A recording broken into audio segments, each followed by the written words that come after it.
Okay, now quiet please. In the last class, we were discussing here the endocrine system. And I told you that endocrine system, quiet please. An endocrine system, it's composed of the glands which are called the ductless glands. And they are secreting here the substances, you call them hormones. But up,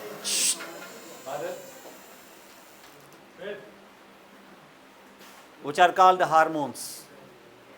So this is a system which will be actually dealing with the hormones here, the physiology of the hormones.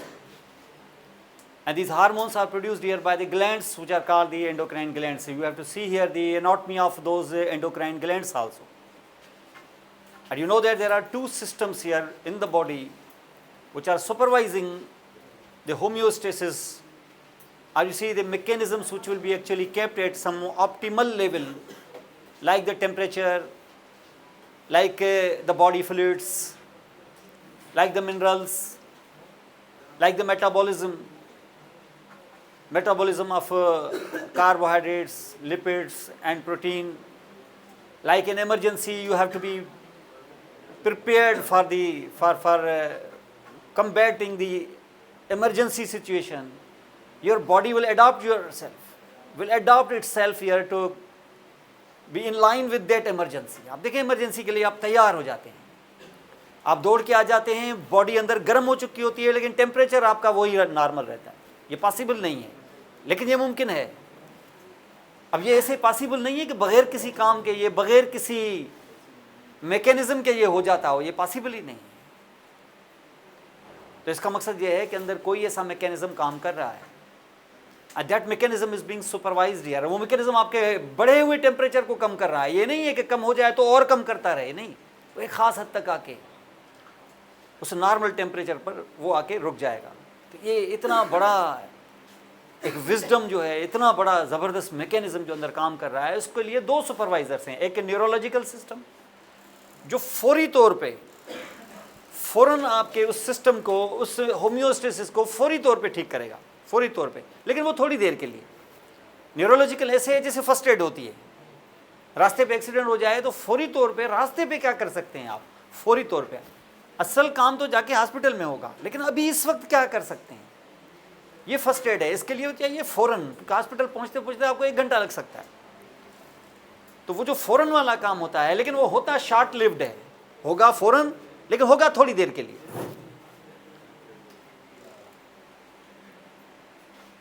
And this work is actually done here by the nervous system. ये neurological signals हैं जो आपके उस pathology को, उस derangement को, उस impairment को थोड़ी देर के लिए ठीक कर देंगे.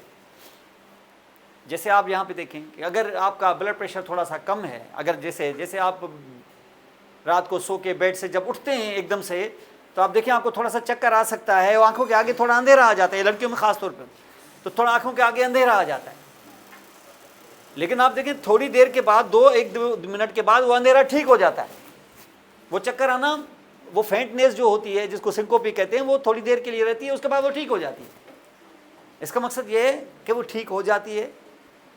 आपके इस फेंटनेस को, इस सिंकोपी या उस फेंटनेस को ठीक करने के लिए अंदर कोई ऐसा सुपरवाइजिंग सिस्टम है जिसने आपके ब्लड प्रेशर को नॉर्मलाइज किया है. वो नॉर्मलाइज कर देगा, आप काफ़ी हद तक ठीक हो जाते हैं. अगर फॉर एग्जांपल शुरू में आपकी बॉडी न्यूरोलॉजिकली कुछ बेहतर हो जाएगी, लेकिन अगर आपका ब्लड वॉल्यूम अगर कम है, तो फिर जो ब्लड वॉल्यूम आपका कम है, तो आप देखिए पहला काम करेगी, अगर ब्लड वॉल्यूम कम है, रास्ते में अगर एक्सीडेंट हो गया, आप ज़्यादा ब्लड आपका लूज हो गया, ब्लड प्रेशर आपका फॉल करेगा. शुरू में आपका न्यूरोलॉजिकल सिस्टम काम में आएगा आपके, वो आपके ब्लड प्रेशर को इस कम ब्लड से नॉर्मलाइज करने की कोशिश करेगा, ये न्यूरोलॉजिकल सिस्टम. लेकिन वो न्यूरोलॉजिकल सिस्टम का ऑर्डर चलेगा कितनी देर, ज़्यादा से ज़्यादा 1 घंटा, सवा घंटा. उसके बाद जो आएगा सिस्टम, जो आपके इस ब्लड प्रेशर को, कम वाले ब्लड प्रेशर को नॉर्मलाइज करने की कोशिश करेगा, वो होगा एंडोक्राइन सिस्टम. और ये एंडोक्राइन सिस्टम आपकी मदद के लिए आएगा for longer period of time. ये आपको कम से कम यूं समझो 10-12 घंटे तक ये आपका काम करेगा, और 10-12 घंटे तक ये आपका काम करेगा। लेकिन इसका काम शुरू देर से होगा। शुरू में किसका? नर्वस सिस्टम का। वो आएगा जल्दी लेकिन रहेगा थोड़ी देर के लिए, जब तक क्या आ जाए, जब तक एंडोक्राइन सिस्टम का वर्क शुरू हो जाए। और वो जो एंडोक्राइन सिस्टम का वर्क शुरू होगा उसमें चंद घंटे, सवा घंटे, 2 घंटे लग सकते हैं। लेकिन जब एक दफ़ा एंडोक्राइन सिस्टम आ गया तो वो चलेगा कितनी देर? वो चलेगा फिर आपका कोई 1 दिन 2 दिन, जब तक आप अपने ब्लड प्रेशर को नॉर्मलाइज खुद न कर दें थ्रू मेडिसिन। क्योंकि आपको देखिए, बॉडी आपको फिजियोलॉजिकली जिंदा रखने की कोशिश करेगी, ब्लड प्रेशर को नॉर्मलाइज रखने की कोशिश करेगी, लेकिन असल जो प्रॉब्लम है वो आपको आइडेंटिफाई करना है। ब्लड आपने रास्ते में लूज किया है तो आप हॉस्पिटल पहुंचे, 1 दिन बाद, 1.5 दिन बाद आप अपने आप को, पेशेंट को आप ब्लड ट्रांसफ्यूज कराएंगे। पेशेंट तब तक ठीक नहीं होगा। तो इसका मकसद ये है कि 2 सुपरवाइजर्स हैं जो फिजियोलॉजिक लिमिट में आपके होम्योस्टेसिस को मेंटेन करते हैं। एक है न्यूरोलॉजिकल सिस्टम, नर्वस सिस्टम, और दूसरा है एंडोक्राइन सिस्टम। और एंडोक्राइन सिस्टम जैसे नर्वस सिस्टम ऑर्डर चलाता है किसके थ्रू? न्यूरोट्रांसमीटर्स के थ्रू। तो एंडोक्राइन सिस्टम अपना ऑर्डर चलाता है किसके जरिए? हार्मोन्स के जरिए। और नेचर ने आपको पूरे बॉडी में एंडोक्राइन सिस्टम का एक जाल बिछाया हुआ है हर जगह पर। और जैसे पिट्यूटरी ग्लैंड मैंने बताया, इससे भी पहले हाइपोथैलेमस, फिर पिट्यूटरी ग्लैंड, फिर ब्रेन के पीछे वो लगा हुआ पाइनियल ग्लैंड, फिर बाहर निकले तो थायराइड ग्लैंड, थायराइड ग्लैंड के साथ लगे हुए 4 छोटे से पैराथायराइड ग्लैंड्स, फिर आप नीचे आए तो पेंक्रियाज जो एक बहुत बड़ा एक्सोक्राइन ग्लैंड है, लेकिन उसके साथ साथ वो एंडोक्राइन ग्लैंड भी है। फिर लिवर खुद, लिवर एक एक्सोक्राइन ग्लैंड ही नहीं क्योंकि उसमें डक्ट है, बाइल डक्ट, लेकिन वो खुद एक एंडोक्राइन ग्लैंड भी है। और उसके साथ साथ लिवर के बाद जब आप और नीचे आएंगे तो फिर किडनी। किडनी सिर्फ एक्सक्रीटरी सिस्टम का एक आर्गन ही नहीं है इम्पॉर्टेंट, वो एक एंडोक्राइन ग्लैंड भी है, क्योंकि वो निकालता है वहाँ से 2 बड़े हार्मोन्स। एक का नाम था एरिथ्रोपोएटिन जो आपके आरबीसी के नंबर को और इसकी डेवलपमेंट को मेंटेन करेगा, और दूसरा है रेनिन जो आपके ब्लड प्रेशर के लिए इंपॉर्टेंट है। जब आपका ब्लड प्रेशर लो हो जाता है तो रेनिन प्रोड्यूस होता है। शुरू में आप देखें, अब देखें, शुरू में ब्लड प्रेशर जैसे लो हो जाएगा, ऑर्डर करेगा कौन? न्यूरोलॉजिकल सिस्टम, ताकि आपके ब्लड वेसल को कंस्ट्रिक्ट करके ब्लड प्रेशर को थोड़ा सा नॉर्मल किया जा सके। लेकिन ये बात ज़्यादा दिन तक चलेगी नहीं। अगर ब्लड प्रेशर अभी भी एबनॉर्मल है, अभी भी नॉर्मल नहीं है, लो है, तो फिर ये वेजोकंस्ट्रिक्शन जो चल रही थी, ये सिर्फ वेजोकंस्ट्रिक्शन नहीं होगी, फिर यही आपका सिस्टम जो होगा वो किडनी को बोलेगा और वहाँ से वो रेनिन प्रोड्यूस कराएगा, क्योंकि अब न्यूरोलॉजिकल नहीं, हार्मोनल सिस्टम वर्क करेगा। और हार्मोनल सिस्टम का सबसे पहले ऑर्डर किसको आएगा? किडनी को। और किडनी प्रोड्यूस करेगी रेनिन। रेनिन से एंजियोटेंसिन प्रोड्यूस होगा। एंजियोटेंसिन आपके ब्लड वेसल्स को टेंस करेगी। टेंस करेगा माने वेजोकंस्ट्रिक्ट करेगी। आपने वेजोकंस्ट्रिक्ट तो न्यूरोलॉजिकल सिस्टम ने भी किया है, वो चलेगा ज़्यादा से ज़्यादा 15 मिनट, 20 मिनट, आधा घंटा। आधे घंटे के बाद जैसे ही न्यूरोलॉजिकल सिस्टम काम खत्म, तब तक हार्मोन्स एक्शन में आ चुके होंगे, और ये हार्मोन्स आपकी वेजोकंस्ट्रिक्शन लंबे ड्यूरेशन तक करेंगे। लेकिन ये भी एंजियोटेंसिन ज़्यादा नहीं चलेगा, ये कुछ देर तक चल सकता है, फिर ये भी गिव अप कर लेगा। जैसे ना एक होता है, चोर आ जाए या डकैत आ जाए तो पहले चौकीदार, फिर चौकीदार से बात ज़्यादा आगे निकल जाती है तो वो पुलिस को कॉल करता है, फिर पुलिस आ जाती है, पुलिस थोड़ा मुकाबला करती है, देखती है मामला आगे से गंभीर है तो फिर वो रेंजर्स को कॉल करती है, रेंजर्स आ जाती है, और अगर रेंजर से भी मामला आगे निकल गया, दहशतगर्द बहुत ही खतरनाक हैं, तो वो फौज को बुला लेते हैं। तो आप देखिए कि ये क्या है, यहाँ पर भी ऐसा ही है। तो ये आपका पहले आया न्यूरोलॉजिकल सिस्टम, उसने थोड़ी देर के लिए काम किया तो उसने रेनिन को बुलाया, रेनिन ने एंजियोटेंसिन को बुलाया, एंजियोटेंसिन कुछ अरसे तक के लिए काम करके वेजोकंस्ट्रिक्शन करके आपके ब्लड प्रेशर को मेंटेन करेगा, तब तक एंजियोटेंसिन एल्डोस्टेरोन को बुला लेगा। एल्डोस्टेरोन के लिए फिर क्या, एक और ग्लैंड नाम है उसका एडिनल ग्लैंड, एडिनल कार्टेक्स से ये एल्डोस्टेरोन पास होगा, और जैसे ये पास होकर बॉडी में घूमेगा, अब ये ज़ाहिर है आते आते टाइम लगेगा इसमें। तो एंडोक्राइन सिस्टम में हार्मोन्स कुछ लेट आते हैं, लेकिन उनका काम चलता है लंबे ड्यूरेशन तक। तो ये फिर बाहर आ जाएंगे यहाँ, और एल्डोस्टेरोन क्या करेगा? एल्डोस्टेरोन आपका वो जो यूरिन पास हो रहा था उसका ज़्यादातर वाटर रीअब्जॉर्ब करके बैक ले आएगा, तो आपके ब्लड का वॉल्यूम इंक्रीज होगा, और ब्लड का वॉल्यूम अगर आपका इंक्रीज हुआ तो ब्लड प्रेशर आपका ज़्यादा मेंटेन हो जाएगा। लेकिन अगर आपने बहुत ज़्यादा वाटर लूज़ किया है, तो फिर आपको बाहर से वाटर लेना पड़ेगा, फ्लूइड आपको बाहर से लेना पड़ेगा ड्रिप फॉर्म में। लेकिन बहरहाल तब तक आपका पेशेंट कम से कम कुछ न कुछ अपने ब्लड प्रेशर को अपने अंदर के हार्मोन्स और नर्वस सिस्टम के जरिए कुछ न कुछ मेंटेन करेगा ताकि उसकी लाइफ आगे चल सके। ये ऑटोमेटिक है। आपका अगर घर का वोल्टेज बहुत कम है तो कुछ न कुछ हेल्प कर लेगा स्टेबलाइजर आपका, लेकिन अगर वोल्टेज बहुत ही कम है अगर, तो फिर आपको यकीनन वापडा वालों को कॉल करना होगा कि बाहर से वोल्टेज जो है ना वो बहुत कम है, आप देखें कोई लीड कोई ऐसी चीज़ गिर तो नहीं गई है या क्या मसला है वो आप देख लें। लेकिन फिर भी स्टेबलाइजर कुछ न कुछ आपका हेल्प कर लेगा। अगर ये सिरे से ही ना होता तो फिर आपका ये सारे के सारे जितने भी अप्लायंसेज होते वो डाउन हो जाते। तो नेचर ने आपको फिजियोलॉजिकली ये सारे सिस्टम सुपरवाइज करने के लिए दिए हुए हैं दो, एक न्यूरोलॉजिकल सिस्टम और दूसरा एंडोक्राइन सिस्टम। तो हमने आपको बताया कि एंडोक्राइन सिस्टम इस लिहाज से बड़ा इंपॉर्टेंट है। ये पूरा एंडोक्राइन सिस्टम मेल और फीमेल के अंदर आपने देखा हाइपोथैलेमस, यहाँ पिट्यूटरी ग्लैंड, यहाँ आए तो थायराइड, थायराइड के साथ लगे हुए पैराथायराइड, और नीचे आए तो यहाँ किडनीज, फिर लिवर, और ये सारी चीज़ें यहाँ पर इस तरीके से। बेटा बात करेंगे तो फिर क्लास नहीं चल सकेगी। कोई मसला है तो बताओ, या पहले उसको हल करो तो फिर क्लास आगे चले, ऐसे नहीं चलेगा। और अगर कोई मसला 2-3 स्टूडेंट्स के साथ है तो मैं उनको इजाज़त देता हूँ 10-15 मिनट आप बाहर चले जाएं, जाके बाहर अपना मसला हल करके फिर आके बैठ जाएं, इट्स नो प्रॉब्लम, हो जाता है ऐसा। बाकी क्लास भी चलती रहे और आप बातें भी करते रहे तो ये मसला चलेगा नहीं है सर। आप मैच्योर स्टूडेंट्स है, ये इस तरीके से बच्चों को समझाया जाता है। आप ये बच्चों को समझाया, मेरा ख्याल ये 6-7 साल के जो बच्चे होते हैं उनको समझाया जाता है कि क्लास चल रही है, मेहरबानी करके आप बात ना करें। मैच्योर स्टूडेंट्स आप बहुत सारे तो मेरे शादीशुदा भी होंगे, ऐसी चीज़ें तो आप अपने बच्चों को कहते होंगे।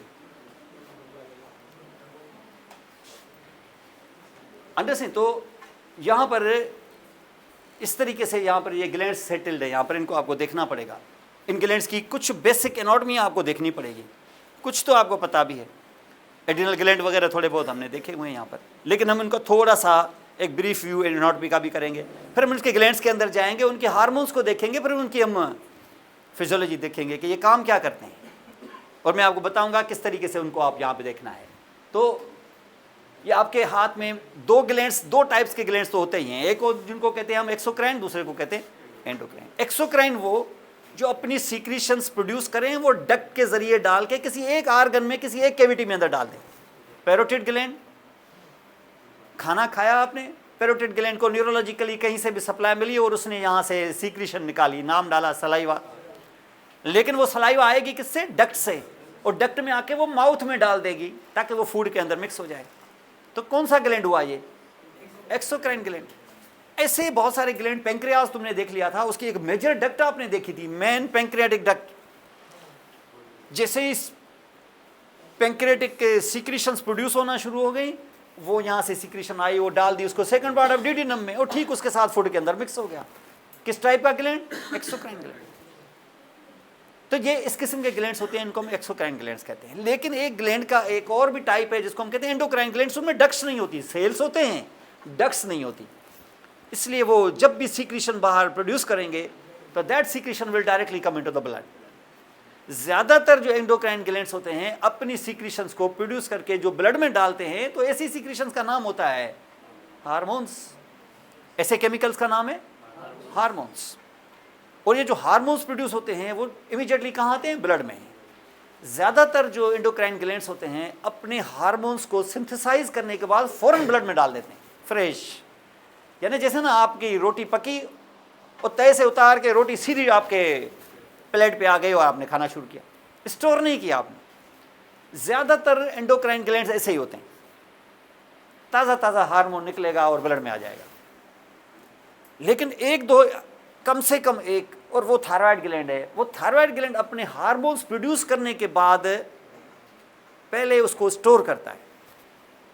यानी आप रोटी पका के पहले इसको स्टोर कर लेते हैं और उसके बाद 1-2 घंटे बाद जब आपको ज़रूरत पड़ती है तो वहाँ से निकाल के खाते हैं।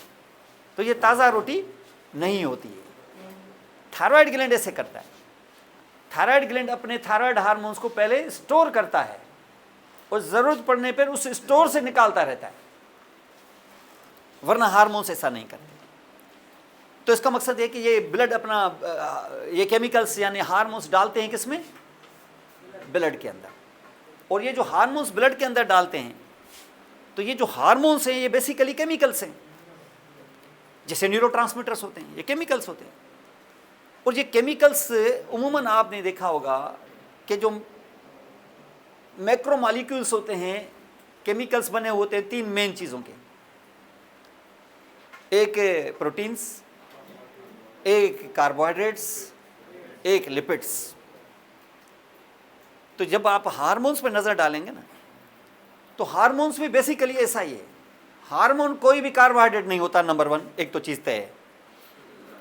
तो हार्मोन या तो हो सकते हैं प्रोटीन्स या हो सकते हैं लिपिड्स। जो भी हार्मोन ऊपर से लेके नीचे तक आप देखें ना, और उसके नाम के पीछे अगर IN आ जाए, इन, तो मान लो कि ये प्रोटीन है। जिसके पीछे IN आ जाए, सवाए 2 हार्मोन्स जिसके पीछे IN नहीं आता, फिर भी वो प्रोटीन होते हैं। इसके 1-2 मिसाल आपको ले लेता हूं। इंसुलिन, पीछे क्या आया? तो प्रोटीन है।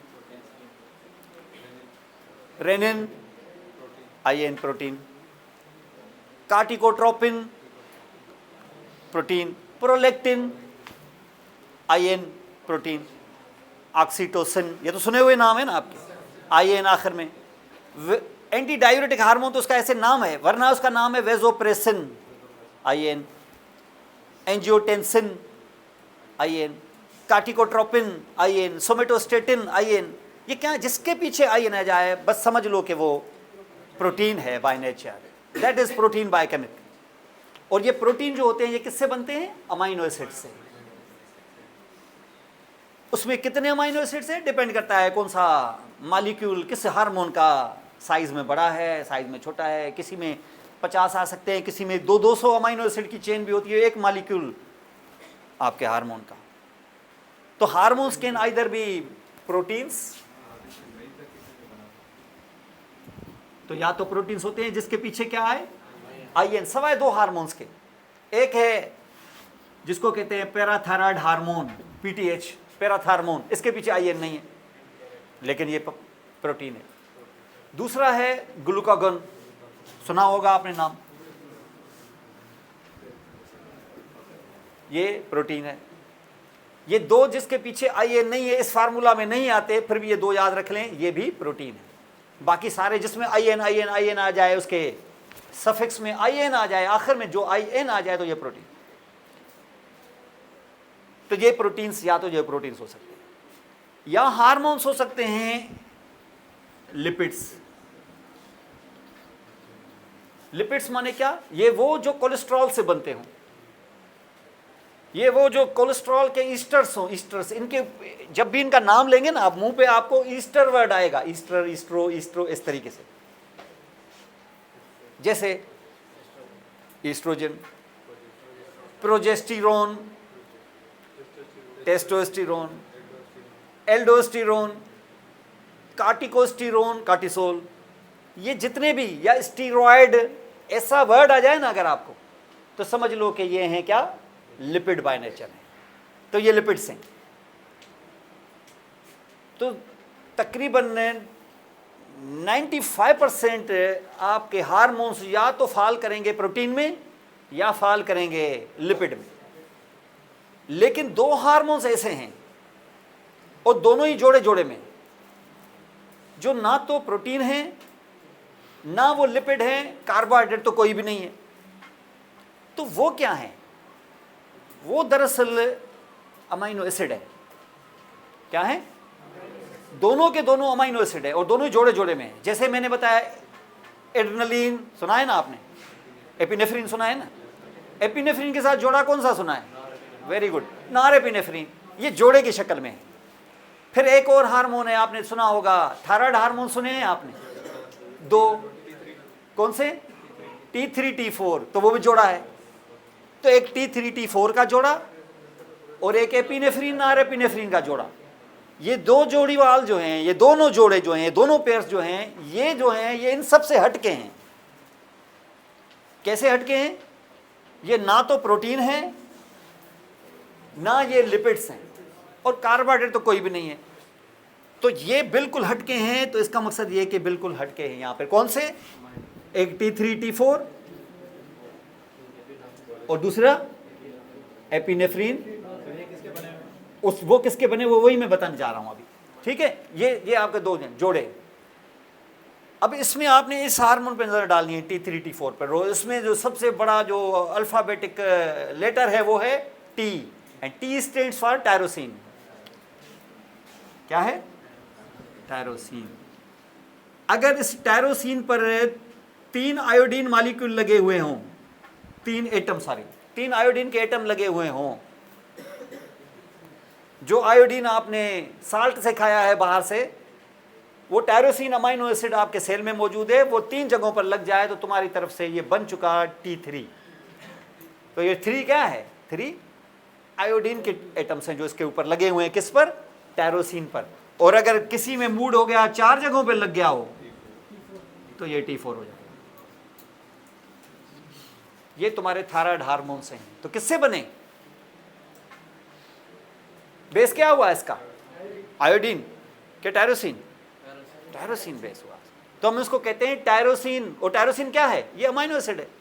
तो आपके बॉडी के अंदर जो 20 अमाइनो एसिड्स हैं उसमें से एक अमाइनो एसिड टायरोसिन है। तो टायरोसिन, तो इसको हम कहते हैं टायरोसिन अमाइनो एसिड डेरिवेटिव्स। किससे बने? क्या प्रोटीन है? क्या नहीं। क्या लिपिड है? नहीं। कार्बोहाइड्रेट तो हो ही नहीं सकते। तो क्या है ये टायरोसिन अमाइनो एसिड डेरिवेटिव्स है। आप सुनिए, ये भी टायरोसिन अमाइनो एसिड डेरिवेटिव्स है। तो फिर एपिनेफ्रीन आ रहा है, एपिनेफ्रीन क्या है? ये भी टायरोसिन अमाइनो एसिड डेरिवेटिव। ये भी किससे बनेंगे? टायरोसिन से। ये टायरोसिन जो है, इसको अगर आप चेंज करेंगे ना, अगर आप, तो ये टायरोसिन चेंज करेंगे इसको, टायरोसिन को, तो ये फिनाइल एलानिन बन सकता है, एक और अमाइनो एसिड। यानी टायरोसिन को अंदर केमिकली चेंज करो तो क्या बन जाएगा? Phenyl alanine. फिनाइल किसको कहते हैं? बेंजीन को।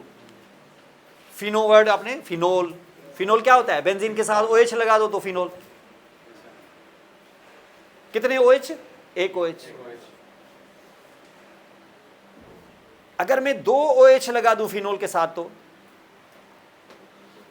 फिनोल के साथ नहीं, फिनाइल एलानिन के साथ, फिनाइल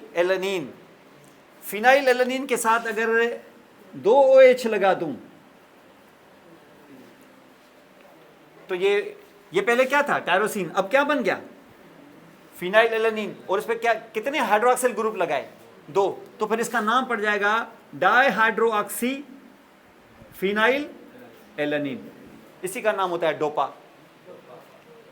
डोपा शायद सुना हुआ हो। चलो डोपा नहीं भी सुना तो डोपा के साथ एक अगर अमाइन चेन लगा दूं तो ये हो जाएगी डोपामाइन। और डोपामाइन की साइड चेन को थोड़ा सा ना मैं चेंज कर लूं तो ये बन जाएगी एपिनेफ्रीन। और थोड़ा सा और मूड हो जाए, थोड़ा सा स्लेश कर दूं तो नॉरएपिनेफ्रीन। तो रिवाइंड कर दूं तो आखिर में किधर आके निकलेगी? टायरोसिन पे। तो इसका मकसद है कि ये तुम्हारी एपिनेफ्रीन, नॉरएपिनेफ्रीन, डोपामाइन वगैरह ये कहां से बनते हैं? और तुम्हारा T3 T4 भी कहां से बनता है? और ये जोड़ा जो है ना आपका, ये 2 जोड़े हार्मोन्स के, ये दरअसल ये तीसरा ग्रुप है जिसको हम कहते हैं टायरोसिन अमाइनो एसिड डेरिवेटिव्स। भाई पेयर्स में होते हैं, पता नहीं है क्या हमें? एपिनेफ्रीन, नॉरएपिनेफ्रीन, क्या हमें पता नहीं है कि T3 T4? तो जब भी आपका थायराइड हार्मोन देगा वो सिर्फ T3 नहीं देगा, वो 1% देगा T3, तो 99% देगा T4। सर कोई ऐसा हार्मोन जो टायरोसिन से बना और कोई है ही नहीं, सिर्फ यही है। ये हैं ही 2 जोड़े।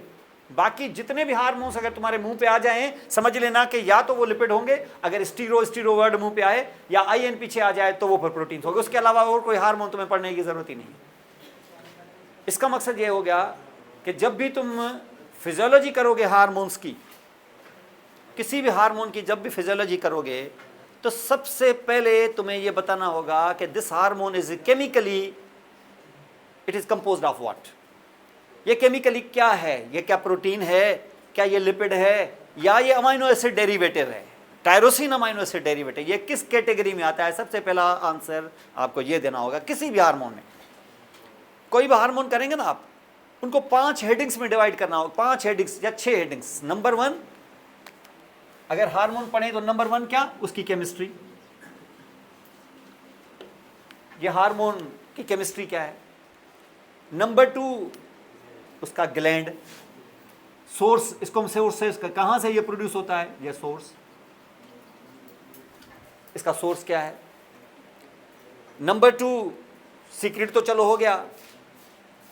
नंबर 2 ये फंक्शंस इसके क्या हैं। ये हर हार्मोन के साथ 4-6 सवाल करेंगे आपने। फंक्शंस इसके क्या हैं, ये जिस जगह के फंक्शन करेगा उसका मैकेनिज्म ऑफ एक्शन क्या है। अगर तुम बोलते हो ग्रोथ हार्मोन है, ग्रोथ के लिए इंपॉर्टेंट है, कैसे, मोड ऑफ एक्शन, उसका मैकेनिज्म ऑफ एक्शन क्या, इसका एक्शन का तरीका है। तो एक और चीज होगी मैकेनिज्म। तीसरी चीज जो, ये 4 चीजें, 5वीं चीज जो आप पूछेंगे अपने आप से वो होगी इसकी रेगुलेशन। क्या ये सारा दिन बगैर किसी मर्जी, बगैर किसी जरूरत के क्या सीक्रेट ही होता रहता है, या जब जरूरत होती है तब होता है। तो जब जरूरत नहीं हुई तो कैसे बंद हो जाता है, इसको कहते हैं रेगुलेशन, जो बहुत इंपॉर्टेंट चीज है रेगुलेशन।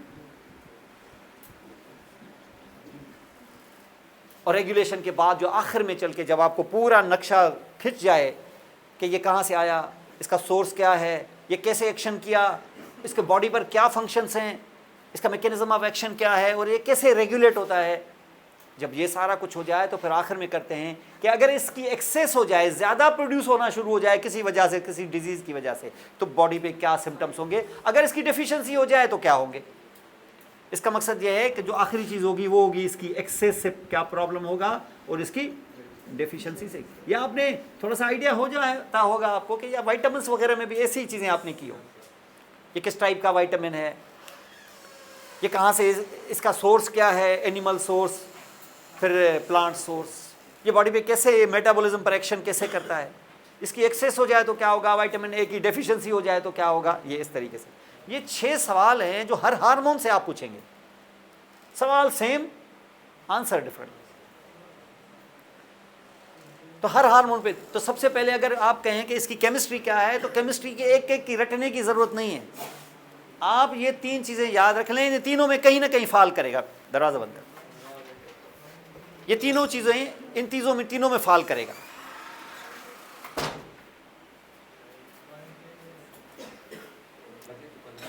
जैसे पोस्टीरियर पिट्यूटरी हार्मोन्स में आपको बताया था ना हमने, ऑक्सीटोसिन एक हार्मोन, सिंपल सा ऑक्सीटोसिन आपने देखा था, सीधा उसकी चले पहले इसका सोर्स कर लें फिर केमिस्ट्री कर लें, आपकी मर्जी आगे पीछे कर सकते। क्या सोर्स था उसका, ऑक्सीटोसिन का क्या सोर्स था, न्यूरो हाइपोफिसिस, लेकिन आया किधर से था, हाइपोथैलेमस से। और हाइपोथैलेमस में सेल बॉडी की कलेक्शन थी, एक न्यूक्लियस था जो प्रोड्यूस कर रहा था क्या, ऑक्सीटोसिन।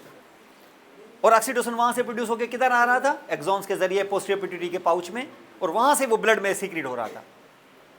तभी तो उसका नाम हार्मोन डाला था, वरना उसका नाम न्यूरोट्रांसमीटर डाल लेते। और ये ऑक्सीटोसिन आपका पूरे बॉडी में सर्कुलेट कर रहा है, ये था उसका सोर्स। फिर देखिए उसकी केमिस्ट्री, ये केमिकली क्या है भाई, केमिकली क्या है, 3 ही केमिस्ट्री हैं उसकी, या तो प्रोटीन है, या लिपिड है, या amino acid derivative. Amino acid derivative तो पता है 2 जोड़े होते हैं, T3 T4, एपी और नार एपी, तो वो तो नहीं, लिपिड भी नहीं, कोलेस्ट्रॉल से कि कोई ईस्ट्रो वर्ड ही मुंह पे नहीं आ रहा है, तो बाकी क्या है। और कंफर्म करने के लिए प्रोटीन, क्यों, आईएन जो पीछे आ गया, तो ऑक्सीटोसिन है, आंखें बंद करके बोल दो प्रोटीन बाय नेचर। तो सोर्स का पता चल गया और केमिस्ट्री का पता चल गया। फिर आगे चल के देखते हैं कि इसको कौन रेगुलेट करता है, इसके फंक्शंस क्या हैं, ये एक्सेस हो जाए तो क्या होगा, और अगर डेफिशिएंसी हो तो ये बाद में चल के जब हम उठाएंगे इसको तो देख लेंगे। लेकिन आप हार्मोन्स को डील करने का तरीका सीख लो।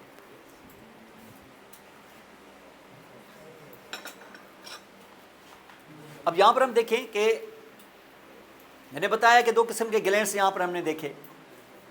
इसमें एक्सोक्राइन ग्लैंड का तो मामला आपने समझ लिया, और एक्सोक्राइन ग्लैंड्स में तो बहुत सारे ग्लैंड्स हैं, इनको अब करने की फिलहाल ज़रूरत नहीं है, क्योंकि हमारा सिस्टम यहाँ इस वक्त इसको नहीं बोल रहा है, क्योंकि इस वक्त हम ये डिस्कस नहीं कर रहे हैं। वो सारे आएंगे ज़्यादातर आपको एलिमेंट्री सिस्टम में, जहाँ पर सेलिवरी, गैस्ट्रिक ग्लैंड्स, पेंक्रियास, फिर लिवर, फिर इंटेस्टिनल ग्लैंड्स वगैरह वगैरह, ये आपको ग्लैंड्स वहाँ नज़र आएंगे, क्योंकि इनके डक्ट्स होती हैं।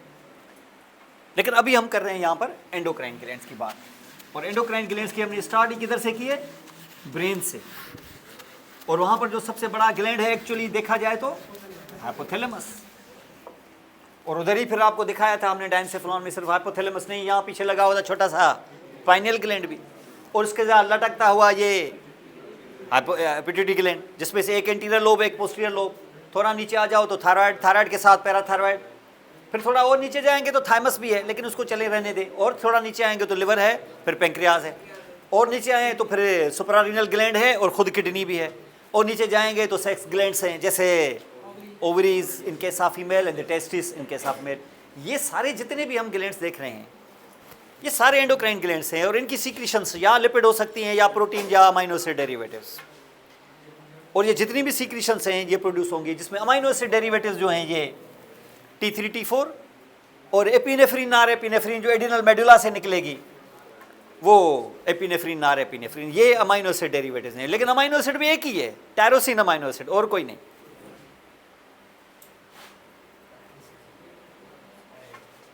और ये एंडोक्राइन ग्लैंड से ये सीक्रेशंस देते हैं यहाँ पर। और हमेशा याद रख लें, क्योंकि एंडोक्राइन ग्लैंड्स की जो सीक्रेशन होती है, जिनको तुम हार्मोन्स बोलते हो, उनका ट्रांसपोर्ट होता है थ्रू ब्लड। डिस्ट्रीब्यूट कैसे होंगे, डक्ट्स के जरिए नहीं किसी खास जगह पर, थ्रू ब्लड। तो इनका जो टारगेट टिश्यू होता है वो हमेशा इनसे दूर होता है, हमेशा इनसे दूर होगा। तो target tissue usually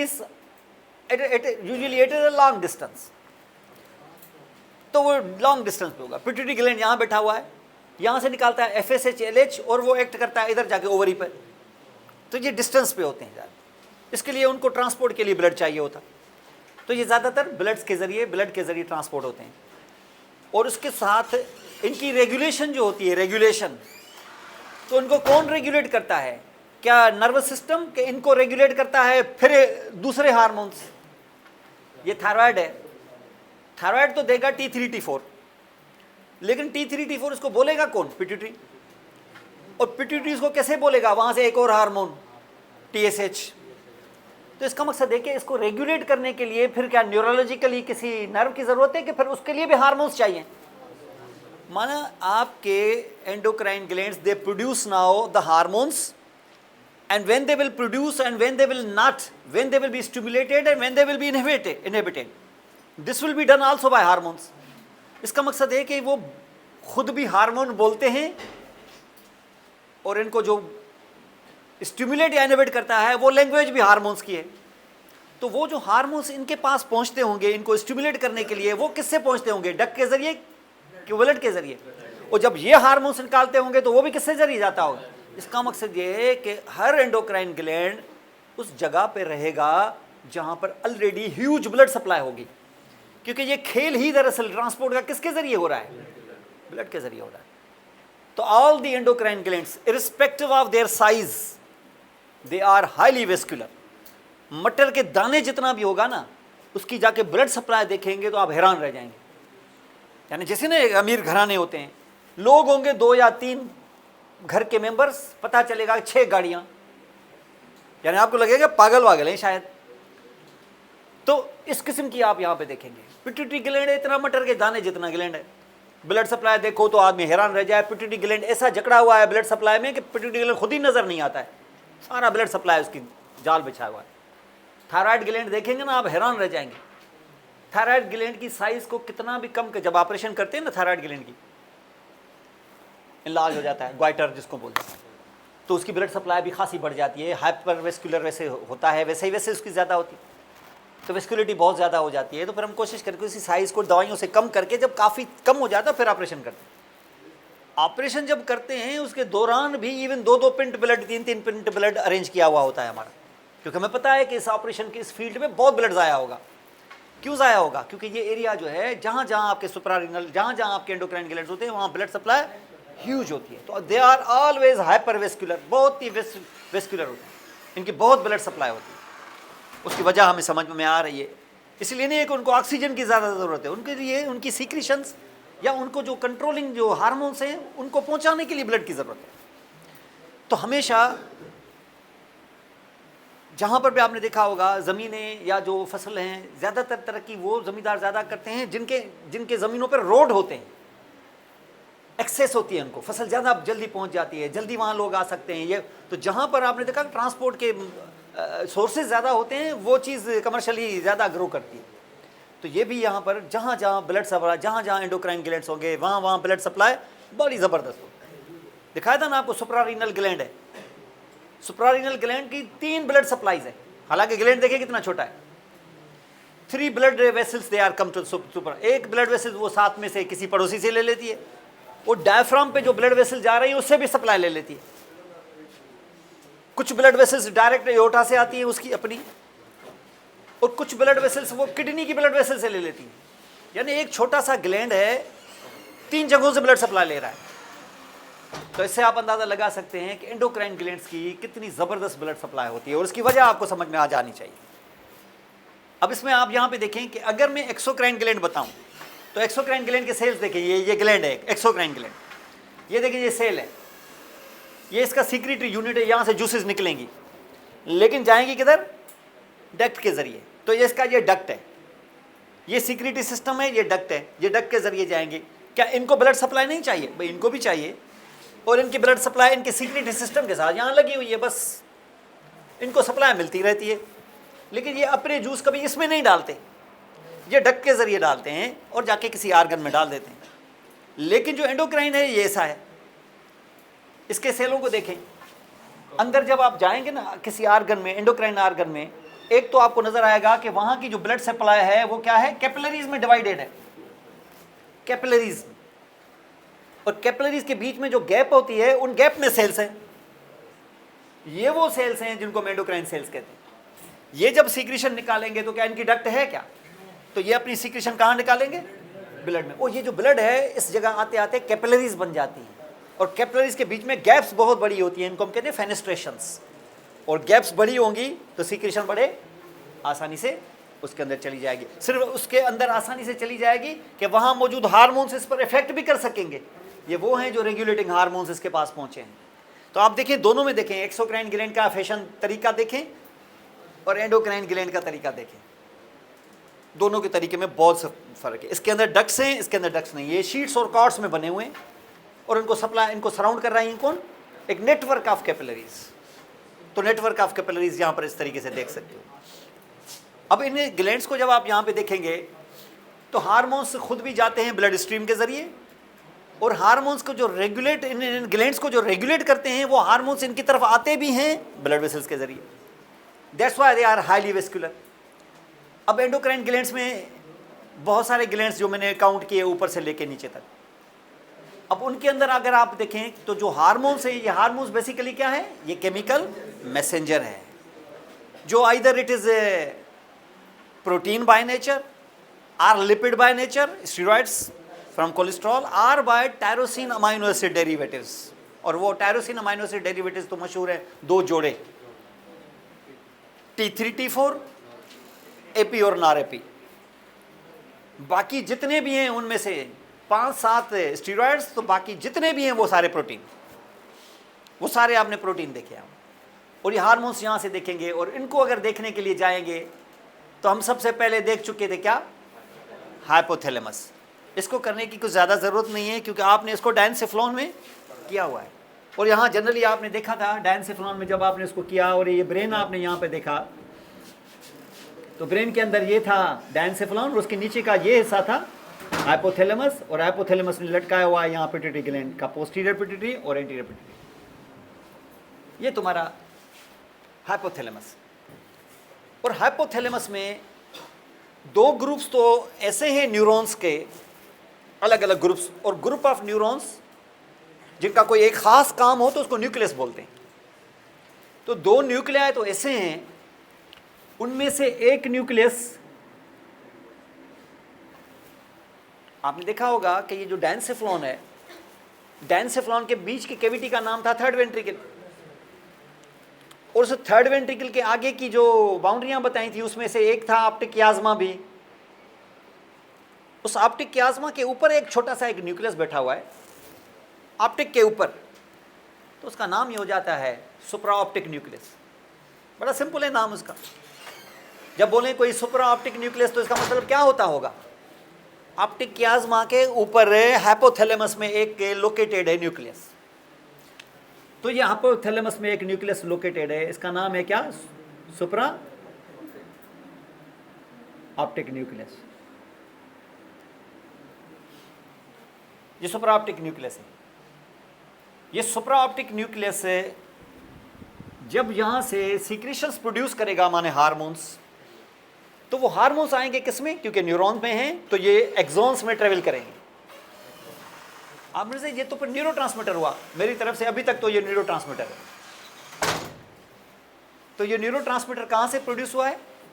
सुपरा optic nucleus of hypothalamus, और ट्रेवल कर रहा है किससे? पिट्यूटरी स्टाक से। चलें इसको आप थोड़ा सा वाइड एंगल में देखें।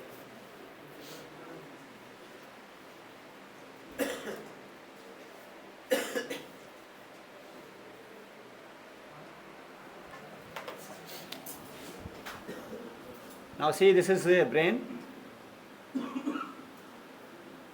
Inside brain, hidden in the cerebrum is diencephalon.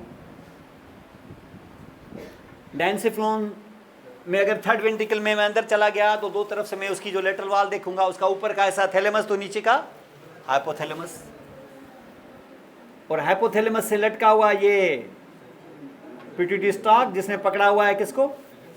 Pituitary gland को, पोस्टीरियर पिट्यूटरी ग्लैंड को, जिसके आगे है ये मेरा एंटीरियर पिट्यूटरी ग्लैंड। ये हाइपोथैलेमस से इसके बहुत सारी सेल बॉडीज की कलेक्शंस हैं, बहुत सारे कमरे हैं इनके अंदर, बहुत सारी सेल बॉडीज की कलेक्शंस हैं जो आपको मुख्तलिफ किस्म के न्यूरोट्रांसमीटर्स देते हैं। उसमें से एक कलेक्शन का नाम है सुपरा ऑप्टिक न्यूक्लियस।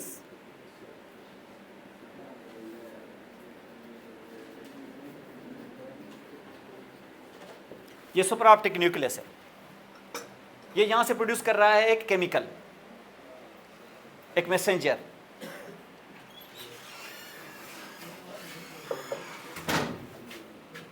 ये जो जहां से प्रोड्यूस कर रहा है तो वो सीक्रेट होकर किस में आएगा? एक्सॉन्स में। और वो एक्सॉन्स का जो बंडल है वो ट्रेवल होगा किससे? पिट्यूटरी स्टाक से, और इसके टर्मिनल आके यहां खत्म होंगे किसमें? पोस्टीरियर पिट्यूटरी ग्लैंड में। और पोस्टीरियर पिट्यूटरी ग्लैंड से ये ड्रॉप बाय ड्रॉप बहते रहेंगे, जैसे न्यूरोट्रांसमीटर होता है। जैसे यहाँ बहते रहेंगे तो वो न्यूरोट्रांसमीटर किस पे आके एक्ट करता है? उसके आगे आर्गन होगा।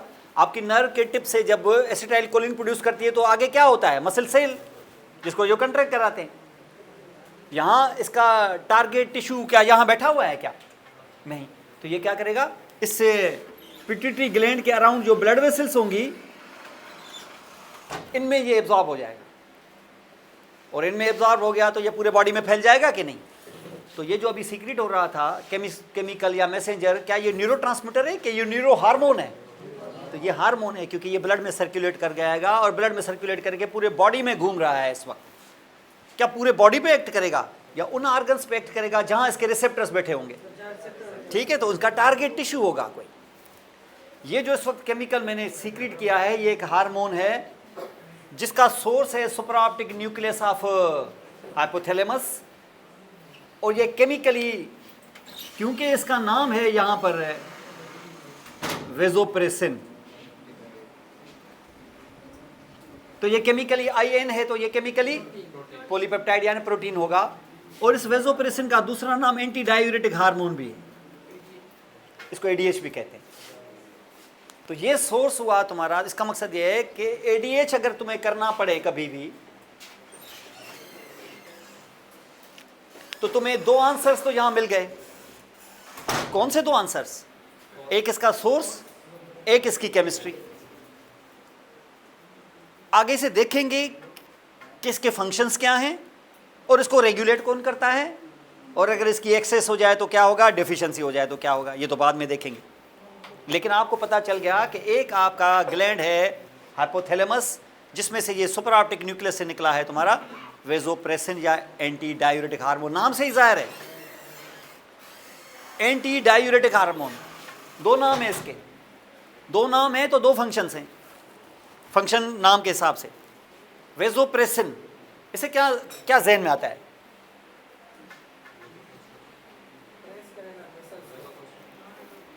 वेजो कंस्ट्रिक्शन या प्रेस करेगा वेसल्स को, माना वेजो कंस्ट्रिक्शन।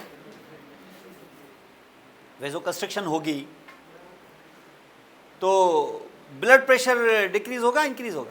इंक्रीज होगा। तो इसका मकसद है कि ये वेजोप्रेसिन कब सीक्रेट होता होगा? जब ब्लड प्रेशर लो होगा। तो जब ब्लड प्रेशर लो होता है, ऑटोमेटिकली तुम्हें बताए बगैर ये वेजोप्रेसिन सीक्रेट होना शुरू हो जाता है और ये ब्लड वेसल्स कंस्ट्रिक्ट हो जाती हैं। तुम्हारे बताए बगैर तुम्हारा जो फॉलिंग ब्लड प्रेशर था वो राइज होकर बैक टू नॉर्मल कुछ देर तक पहुंच जाता है।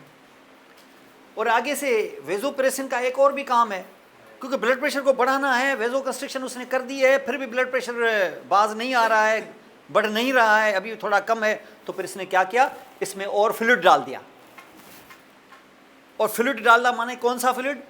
तुम पी रहे हो वो वाला, या जो तुम लूज कर रहे हो वो कम लूज करोगे। और लूज कहाँ से करते हो? यूरिन से। तो यूरिन जब से लूज करते हो वाटर आप, तो ये ज़्यादा वाटर को लूज कराएगा कि कम कराएगा, और उसको वापस ब्लड में लेके जाएगा ताकि थोड़ा सा वॉल्यूम इंक्रीज हो सके। इसका मकसद है कि ये यूरिन को बढ़ाएगा, यूरिनेशन को, या कम करेगा? डायूरेसिस कहते हैं यूरिनेशन को। तो डायूरेसिस कराएगा कि उसके एंटी होगा? तभी तो नाम है उसका, एंटी डायूरेटिक हार्मोन। यानी यूरिन को क्या करेगा? वॉल्यूम बढ़ाएगा। यूरिन ज़्यादा करेगा कि कम करेगा? लेकिन कम किसके हिसाब से करेगा? यूरिन कम करेगा, लेकिन उसकी गंदगियां जो हैं उन पर अफेक्ट नहीं करेगा। ये नहीं कि यूरिन कम करके पीछे गंदगियां रोक दे, नहीं, वो करेगा गंदगियां आपकी जाती रहें, वाटर कम जाए।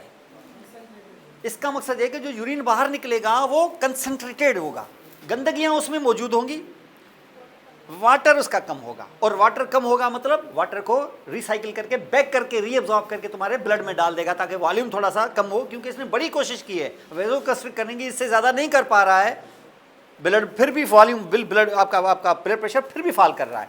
तो इसका दूसरा हल क्या करेगा? उसमें वाटर डाल देगा, यूरिन में जो ज़ाया कर रहा था उसको रीअब्जॉर्ब करके वापस ले आएगा। इसका ये काम होता है फिजियोलॉजिकल लिमिट में। ये मैं नहीं कह रहा हूँ कि आपने बहुत ज़्यादा वोमिटिंग की है, बहुत डायरिया हो गया है, फिर भी ये कर देगा। इसने अपनी तरफ से पूरी कोशिश की है। आखिर इंसान बीमार भी तो होगा ना। सब कुछ खुद ही ठीक हो जाए तो फिर डॉक्टर अपनी दुकान बंद कर दे। मकसद है कि कहते हैं ना कि अगर आपका मालिक अल्लाह है तो चोर का भी तो मालिक अल्लाह है ना। अल्लाह ताला चोर की दिहाड़ी भी तो लगाएगा कि नहीं लगाएगा? आपने देखा जब चोर निकलता है तो पूरी कायनात उसको चोरी में हेल्प करती है। आप नमाज पे जाते हैं तो आप देखो ग्रेविटी, ये वो सारी चीज़ें आपको हेल्प करती हैं ना। यकीन माने चोर को भी इतनी हेल्प मिलती है। चोर जब जाएगा तो कभी ऐसा हुआ है कि ग्रेविटी उसको पकड़ ले, उसको जाने न दे कि ये बदतमीज़ क्या कर रहे हो, कहाँ जा रहे हो, ऐसे बोलेगी क्या उसको? जाओ। उसको भी ऐसे ही सपोर्ट करती है ग्रेविटी जैसे तुम भी करती है।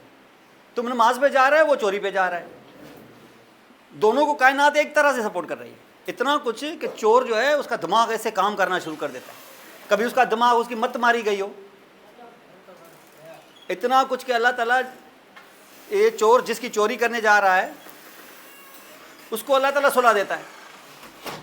माने अल्लाह हेल्प किसकी कर रहा है? चोर की। ये उसकी हिकमत है। कहने का मकसद यह है कि अल्लाह आपका मालिक है तो अल्लाह चोर का भी मालिक है। वो चोर के लिए भी दिहाड़ी पैदा करेगा, लेकिन फिर उसके लिए उसने सज़ा भी रखी है। और जिसकी चोरी हुई है, कहते हैं ना, जिसकी चोरी हुई है उसकी 100 दफ़ा भी चोरी होगी, वो बर्बाद कभी नहीं होगा। आप सिर्फ उसकी हिकमत को समझें। आपकी गाड़ी 4 दफ़ा भी चोरी हो जाए ना, 5वीं दफ़ा फिर भी आपके पास गाड़ी होगी। चोर के पास कभी गाड़ी नहीं होगी। चोर 100 दफ़ा चोरियां कर ले, बर्बाद वो फिर भी रहता है। आपकी चोरी चाहे 100 दफ़ा हो जाए, आप कभी बर्बाद नहीं होंगे, क्योंकि कुदरत फिर लुटा के आपके पास लेके आएगी। ये हमेशा आप देखें। नवाज ये सारे ऐसे हैं, वो बेचारा खामखा बदनाम है।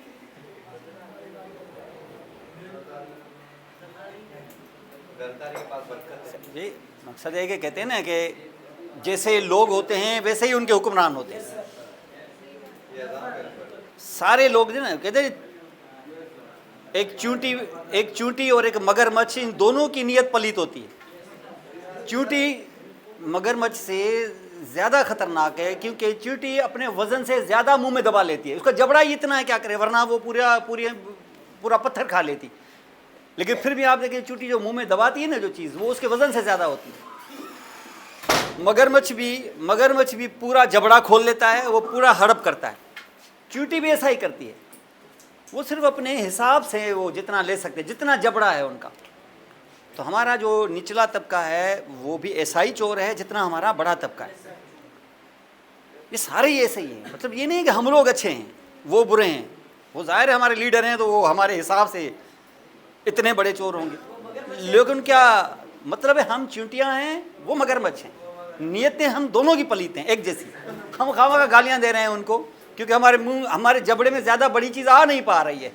हमें गुस्सा उसका है कि हमारे जबड़ों में ज़्यादा बड़ी चीज़ क्यों नहीं आ पा रही है। Understand? So this will be actually called the vasopressin. तो आपने देखे दो हार्मोन्स, एक ग्लैंड और उससे निकलता हुआ एक हार्मोन आपको मिला। तो सोर्स भी मिल गया, ग्लैंड की तो बात चली रही है। फिर यही ग्लैंड आपको एक और हार्मोन देने जा रहा है, एक और न्यूक्लियस। ये न्यूक्लियस जब आप थर्ड वेंट्रिकल में बैठे होते हैं तो आपको हाथ लगता है इसी न्यूक्लियस पर, इतना करीब होता है। इसको हम कहते हैं ये पैरेलल है, इस वेंट्रिकल के पैरेलल है। किस वेंट्रिकल के? थर्ड वेंट्रिकल के। इसलिए इसका प्यार से नाम ही पड़ गया है पैरावेंट्रिकुलर न्यूक्लियस। क्या नाम है इसका? तो पैरावेंट्रिकुलर से समझ रहे होंगे ना, किस वेंट्रिकल के पैरेलल? Third ventricle. तो इसको हम पैरावेंट्रिकुलर न्यूक्लियस कहते हैं।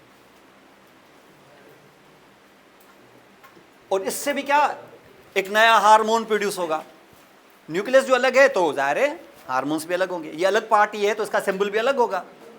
हर पार्टी का अपना सिंबल है तो इसका भी सिंबल अलग होगा। और ये सिंबल यहाँ से जब निकलेगा, ये जो हार्मोन, तो किससे आएंगे? एक्सॉन से। कहाँ से एक्सॉन पास होगा? स्टार्च से। और किस में फैल जाएगा? पिट्यूटरी ग्लैंड में।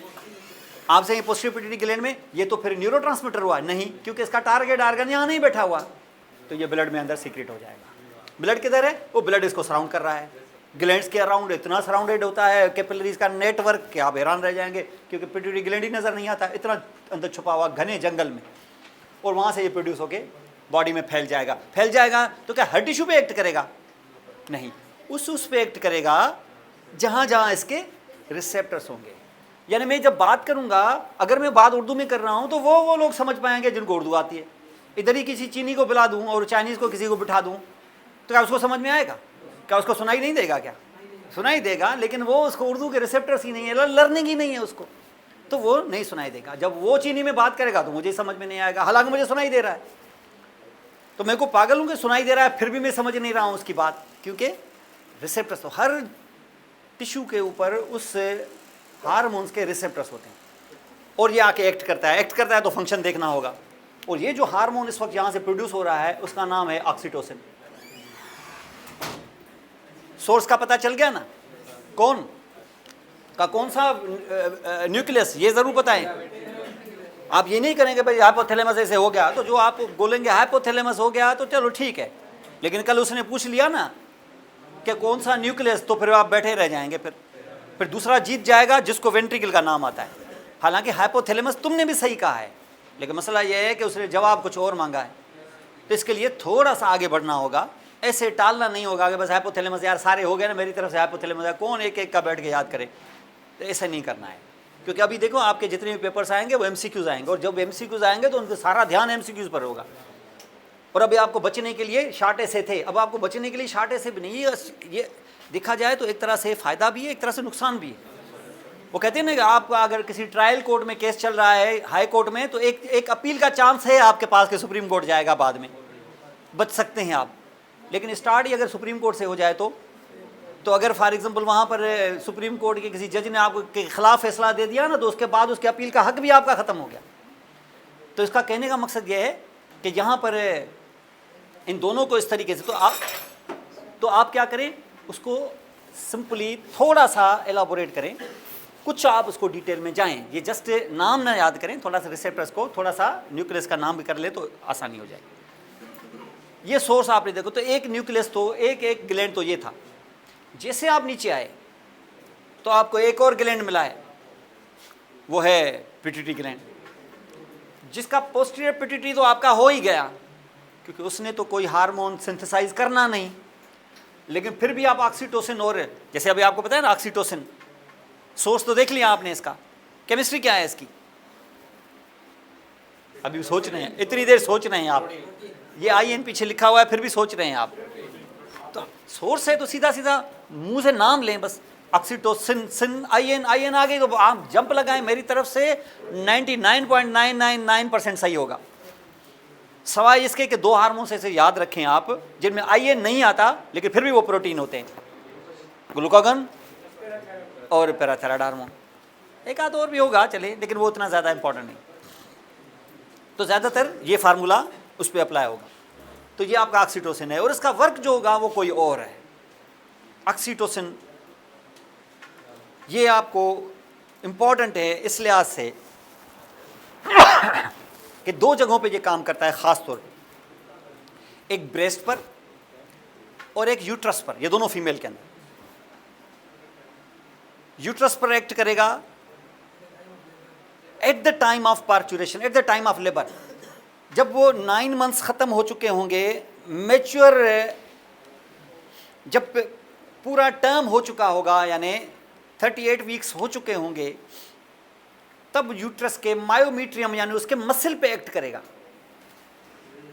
आप सर इससे पहले क्यों नहीं एक्ट करेगा? उससे पहले मसल्स के ऊपर रिसेप्टर्स अभी इतने ज़्यादा बने नहीं होते। यानी अगर आप 6ठे महीने के अंदर ऑक्सीटोसिन की इंजेक्शन लगा देंगे ना उस लेडी को, तो यूट्रस कॉन्ट्रैक्ट नहीं करेगा। नेचर ने देखो रिसेप्टर्स ही नहीं रखे, तो यूट्रस कॉन्ट्रैक्ट नहीं करेगा। यूट्रस की कॉन्ट्रैक्शन कौन सा करता है? मसल, यानी कौन? वो जो थिक उसका मसल होता है मायोमीट्रियम। तो ये रिसेप्टर्स कहाँ मौजूद हैं? मायोमीट्रियम पर। और जब ये ऑक्सीटोसिन उन पे आके काम करता है तो वो क्या करते हैं? कॉन्ट्रैक्ट करते हैं, और कॉन्ट्रैक्ट करते हैं तो पेन शुरू हो जाता है, इसी को कहते हैं लेबर पेन्स। और जैसे ये कॉन्ट्रैक्ट करेगा तो आगे से वो जो यूट्रस का रास्ता है बाहर निकलने का, सर्विक्स, वो वाइडन हो जाएगा, सर्वाइकल डायलिटेशन। वो ख़ास तौर पे आपने देखा था ना आगे, एक्सटर्नल ऑस, इंटरनल ऑस, सर्विक्स का कैनाल जो था उसके, तो सर्वाइकल कैनाल जो है ये से डायलेट होगा, तो जो इंटरनल ऑस है क्या हो जाएगा? डायलेट हो जाएगा। और डायलेट हो जाएगा तो सर्विक्स का डायलिटेशन, वजाइना की डायलिटेशन, सर्विक्स और वजाइना एक लाइन में आ जाएंगे और क्रिएट हो जाएगा बर्थ कैनाल। ये वो टाइम है जब बच्चा जो है वो यूट्रस की कंट्रैक्शन से बाहर निकलने की कोशिश करेगा। तो ये जो ऑक्सीटोसिन है ये कब काम करता है? Eight the time of labour, eight the time of delivery, eight the time of parturition, ये तब काम करता है। सीक्रेट होता है, इससे पहले सीक्रेट भी हो जाए ना अगर, काम नहीं करेगा, क्योंकि रिसेप्टर्स अभी डेवलप नहीं होते। रिसेप्टर्स आस्ते आस्ते डेवलप होते हैं। जब 9 मंथ्स आ जाते हैं तो रिसेप्टर्स की इतनी क्वांटिटी बन जाती है कि अब ऑक्सीटोसिन प्रोड्यूस हो गया जब, तो ये एक्ट करेगा और बच्चे को पार्चुरेशन में मदद देगा। कुछ माँ जोर लगाएगी, कुछ यूट्रस खुद कॉन्ट्रैक्ट करेगा, और यूट्रस कॉन्ट्रैक्ट इसके मर्जी से करेगा। ये आएगा कहाँ से? हाइपोथैलेमस से। ये पिट्यूटरी ग्लैंड में पोर होगा, यहाँ से ब्लड में आएगा, सर्कुलेट पूरे बॉडी में करेगा और मायोमीट्रियम पर एक्ट करेगा, तो वो कंट्रैक्शन होगी। कुछ ऑब्स्टेट्रिशियन माँ को बोलेगी जोर लगाएं, कुछ वो जोर लगाएगी, कुछ ये होगा, वो बच्चे का हेड बाहर आएगा, और कुछ फैसिलिटेट करेगी वो ऑब्स्टेट्रिशियन, और बच्चा स्मूथली बाहर आ जाएगा। इसको नॉर्मल वजाइनल डिलीवरी कहते हैं, और इसमें इसका बड़ा रोल है। अगर ये ऑक्सीटोसिन मदर का सही तरीके से प्रोड्यूस नहीं हो रहा है तो ड्रिप में 6-7 एम्प्यूल ऑक्सीटोसिन के बाहर से लगा देंगे, जैसे दवाई होती है ना, जैसे, तो बाहर से ऑक्सीटोसिन दे देते हैं उसको। और बाहर से ऑक्सीटोसिन देने का मकसद क्या है? कि जो इसका ऑक्सीटोसिन अपना है थोड़ा बहुत वो, लेकिन बाहर से सपोर्ट। कैसे? ड्रिप लगी हुई होगी, उसमें 1, 2, 10, 12 एम्प्यूल डाल देंगे, किसके? ऑक्सीटोसिन। 1 cc के एम्प्यूल होते हैं, वो उसमें डाल देंगे। 1, 2, 5, 6 डाल देते हैं। अभी भी देखते हैं कंट्रैक्शन सही नहीं हो रही तो 5 और डाल देते हैं। और ये इस तरीके से क्या होगा? इस तरीके से कंट्रैक्शन बेटर तरीके से होगी, और बेटर तरीके से होगी तो डिलीवरी हो जाएगी। ये ऑक्सीटोसिन का काम है। लेकिन ऑक्सीटोसिन का काम सिर्फ इतना नहीं है। देखो एडीएच का और वेसोप्रेसिन का क्या काम था? ब्लड प्रेशर लो हो जाए तो उसको नॉर्मलाइज करे। कैसे? इंक्रीज करके।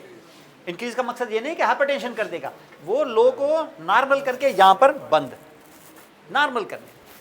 एक वेजोप्रेसिन करके और दूसरा डायूरेसिस को कम करके, यूरिन को कम करके, वाटर को रीअब्सॉर्ब करके, आपका ब्लड प्रेशर को उनकी, और वाटर को रीअब्सॉर्ब करके इसका एक्शन कहाँ होगा? किडनी पे। वेसल्स को वेजोकंस्ट्रिक्ट करे तो एक्शन कहाँ होगा? ब्लड वेसल्स पे। तो इसका मकसद यह है कि वेजोप्रेसिन के रिसेप्टर से ब्लड वेसल्स पे भी होंगे और किडनी के ट्यूब्यूल्स पे भी होंगे, दोनों पे होंगे। ये पहला जो काम करता है ना, पहला काम, थोड़ी सी भी क्वांटिटी होगी तो पहला काम वो यूरिन पे करता है, वेसल्स पे फिलहाल नहीं करेगा। पहला काम किस पे करेगा? यूरिन पे करके यूरिन की क्वांटिटी को कम करेगा, उसको कंसंट्रेट करेगा, वाटर को लेके आएगा बाहर। उससे अगर आपका मसला हल नहीं हुआ तो फिर वेसल्स को कंस्ट्रिक्ट करेगा। इसका मकसद है, इसका ज़्यादा सेंसिटिव वर्क कौन सा है? Reabsorption of water. और कम सेंसिटिव वर्क कौन सा है? वो जो बाद में होगा जाके, ज़रूरत पड़ी तो वेसल्स को कंस्ट्रिक्ट करना। तो दो काम होते हैं इसके, वेजोकंस्ट्रिक्शन एंड एंटी डायूरेसिस। जबकि ऑक्सीटोसिन का वर्क क्या बताया? At the time of delivery it will bring about contraction of the uterus to give the experience of labour pains, ये ट्रू लेबर पेन्स जो होते हैं। लेकिन काम सिर्फ इसका ये नहीं है, काम सिर्फ उसका पार्चुरेशन तक नहीं है, डिलीवरी तक नहीं है।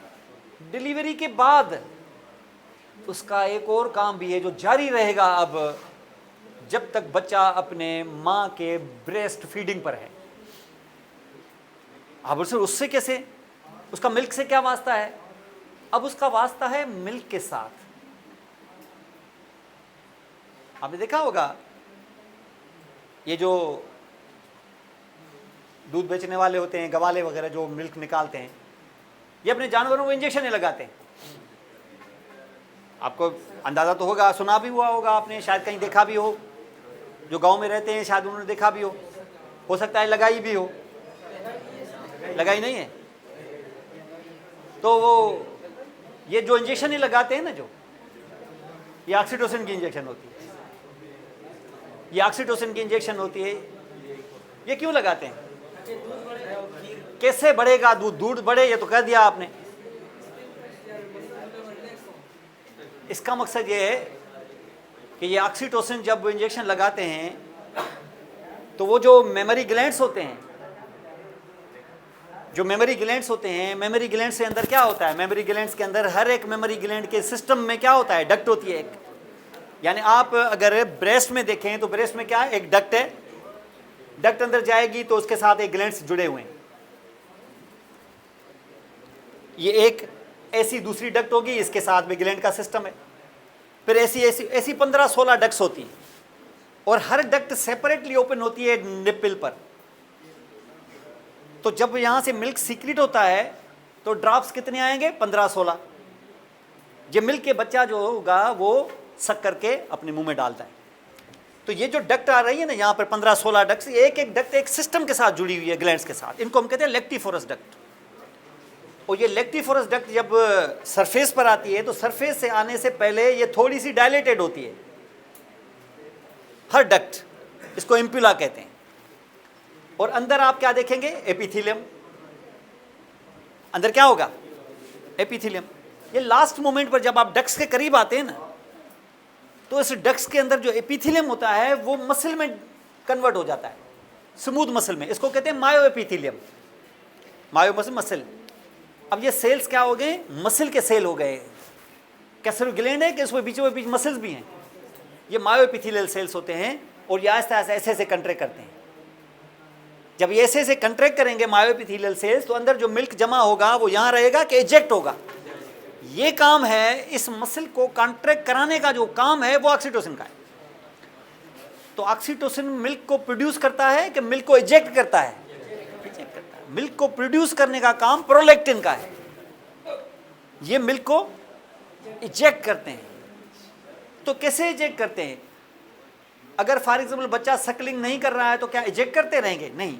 जब बच्चा अपने लिप्स को माँ के निपल के करीब लाएगा और जब उसको टच करेगा तो यहाँ से सिग्नल जाएंगे स्किन से आपकी स्पाइनल नर्व्स के ज़रिए टू द स्पाइनल कार्ड, और यहाँ से उठेंगे through the spinal cord to your hypothalamus, और स्टिमुलेट करेंगे इन न्यूरॉन्स को, और ये यहाँ से सीक्रेट करेंगे ऑक्सीटोसिन को, और वो ब्लड में फैल जाएगी और एक्ट करेगी किस पर? मायोएपिथेलियल सेल्स पर। और ये रिदमिकली जो कॉन्ट्रैक्ट करेंगे तो यहाँ की मिल्क जो होगी वो खुद ब खुद बाहर निकल के बच्चे के मुंह में आएगी, वो उसको सकेल करेगा। बच्चा स्ट्रा की तरह खींचता नहीं है, ये खुद अंदर से एक सीक्रेट होता है। किससे? मायोएपिथेलियल सेल्स के कंट्रैक्शन से। ये ऐसे ही जैसे मायोमीट्रियम को कंट्रैक्ट किया था ना इसने लेबर के टाइम पर, ये पूरा 2 साल तक जब तक बच्चा अपनी माँ की ब्रेस्ट फीडिंग पर होगा, जब भी बच्चा सकलिंग करेगा उसके एरुला और निपल को जैसे स्टिमुलेट करेगा लिप्स से, ये यहाँ से सिग्नल जाएंगे हाइपोथैलेमस पर, और हाइपोथैलेमस से सिग्नल आएंगे नीचे, और इस तरीके से ऑक्सीटोसिन प्रोड्यूस होके यहाँ एक्शन करेगा। हाइपोथैलेमस न्यूरोलॉजिकली नहीं करता, हार्मोन्स के जरिए करता है, और इसलिए आपको एंडोक्राइन सिस्टम की जरूरत पड़ती है। ये काम है किसका? ऑक्सीटोसिन का। और ये ऑक्सीटोसिन इस तरीके से वर्क करता है। 2 मेजर काम होते हैं ऑक्सीटोसिन के, milk let down, milk injection, and uterine contraction at the time of labour. किसी भी वक्त नहीं, at the time of labour only. और ये at the time of labour इस तरीके से यहाँ पर करेंगे। ये ऑक्सीटोसिन के 2 काम है, और ऐसे ही एडीएच के भी 2 काम हैं। तो फंक्शंस भी देख लिए, सोर्स भी देख लिया, केमिस्ट्री भी देख ली, और साथ में रेगुलेशन भी देख ली। आप बोले सर ये रेगुलेशन कैसे देख ली? भाई ये कैसे सीक्रेट होगा? हाइपोथैलेमस को किसने बोला जब जरूरत होगी तो उसको इंफॉर्मेशन मिलेगी। कैसे इंफॉर्मेशन मिलेगी? लेबर शुरू हो गया है, इसकी इंफॉर्मेशन हाइपोथैलेमस को कैसे मिलेगी? ये आपके ऑक्सीटोसिन को कैसे इंफॉर्मेशन मिलेगी? इंफॉर्मेशन मिलेगी यूट्रस से। कैसे? अगर मैं ये दिखाऊं आपको यूट्रस, और यहां अगर है फीटस, तो फीटस का हेड है नीचे, तो जब हेड लगेगा किसको? सर्विक्स को। तो सर्विक्स पे होंगे नर्व्स, न्यूरोलॉजिकल नर्व एंडिंग्स। जैसे वो स्ट्रेच होगा और हेड लगेगा उसको, यहां से सिग्नल जाएंगे कहां?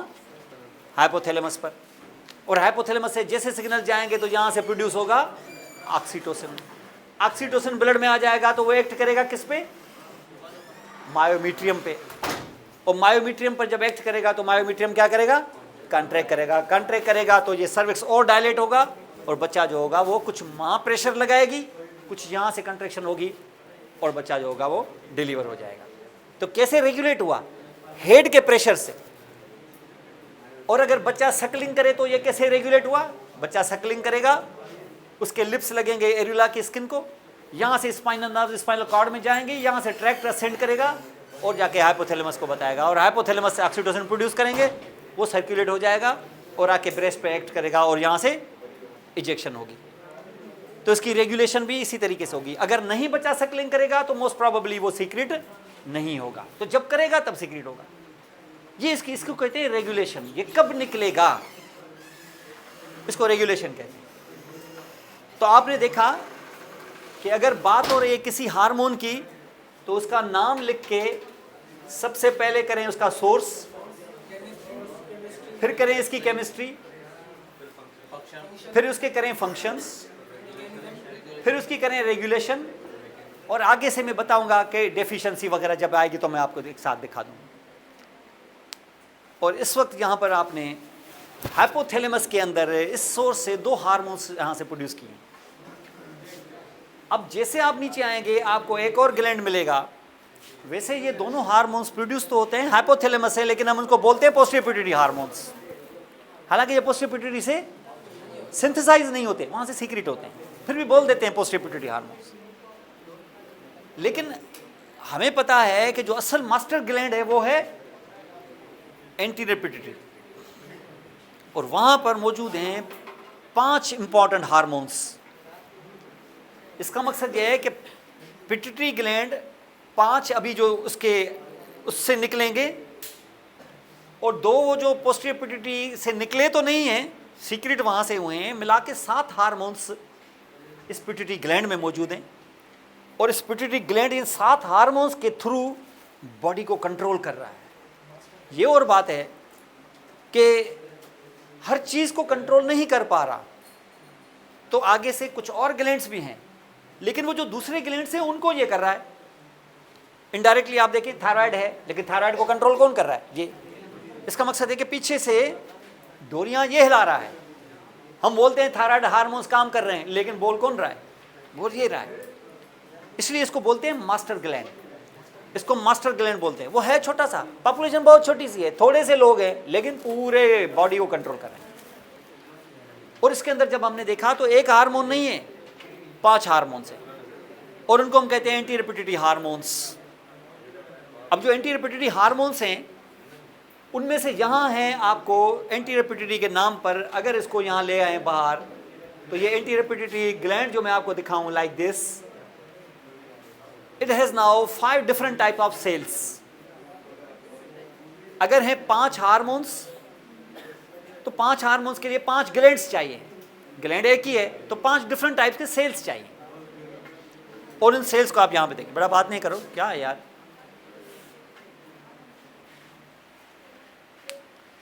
अभी मुझे समझ में आ रहा है कि मैंने कभी रिसर्च में पढ़ा था कि स्टूडेंट्स को 45 मिनट से ज़्यादा नहीं पढ़ाना चाहिए।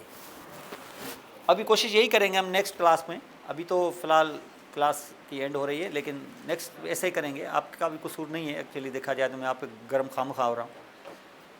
आपको 40 मिनट्स की क्लास देके फिर 10 मिनट की आपको गैप दे देंगे, ताकि ये आप जो बातें कर रहे हैं ये करके आप भड़ास निकालें, उसके बाद जो दोबारा आ जाएँ तो थोड़े से फ्रेश होके आ जाएँ। क्योंकि ह्यूमन साइकोलॉजी भी यही है कि लंबे ड्यूरेशन तक के हर एक का जो कंसंट्रेशन स्पैन है इतना नहीं होता है। थोड़ा सा न्यूरोट्रांसमीटर को थोड़ा सा टाइम देना चाहिए। फिजियोलॉजिकली भी ऐसा है एक्चुअली। हम पढ़ते तो हैं, हम अमल करते नहीं हैं, तो ये बच्चों पर हम जुल्म भी करते हैं बहुत ज़्यादा, तो ऐसा होना नहीं चाहिए।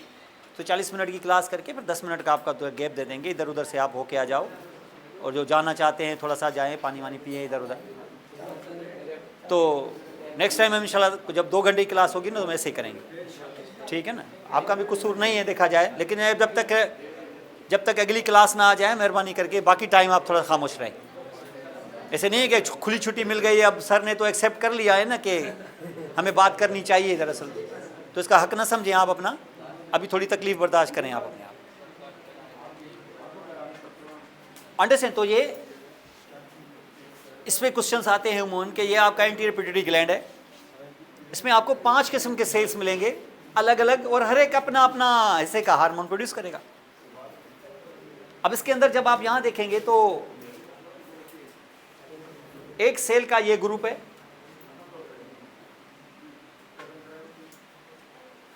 इस सेल के ग्रुप का नाम है सोमेटोट्रॉप्स, सेलों का नाम है, यानी एक प्रोविंस है सिंध, तो यहां ज्यादातर सिंधी लोग रहते होंगे, ऐसा ही होगा। तो ये है क्या? ये है हमारा सोमेटोट्रॉप। सेलों का क्या नाम है? सोमेटोट्रॉप्स। और ये जो सोमेटोट्रॉप्स हैं ये आपको प्रोड्यूस करके देंगे एक खास हार्मोन, इसका नाम है सोमेटोट्रोपिन।